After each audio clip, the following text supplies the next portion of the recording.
The news line, अचूक वेधक.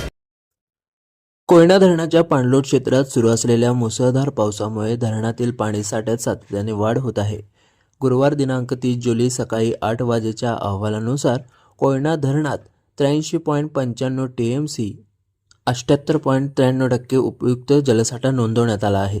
पाणलोट क्षेत्रात गेल्या 24 तासात कोयना येथे 43 मिलीमीटर, नवजा येथे 41 मिलीमीटर पावसाची नोंद झाली आहे. सध्या धरणात 18,107 क्युसेक पाण्याची आवक सुरू आहे.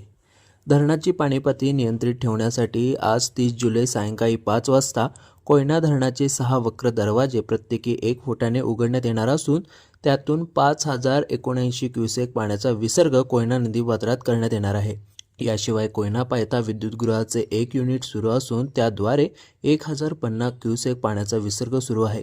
त्यामुळे कोयना नदीमध्ये एकूण 6,129 क्युसेक पाण्याचा विसर्ग होणार आहे. दरम्यान पावसाचे प्रमाण आणि धरणात होणारी आवक लक्षात घेऊन आवश्यकतेनुसार विसर्गात वाढ करण्याची शक्यता प्रशासनाने व्यक्त केली आहे. धरणातून पाणी सोडण्यात येणार असल्यामुळे कोयना नदीच्या पाणीपातळीत वाढ होणार असून नदीकाठच्या गावातील नागरिकांना सतर्क राहावे असे आवाहन करण्यात आले आहे. द न्यूज लाईनसाठी Amol Takale, Karad. The news line, अचूक वेधक.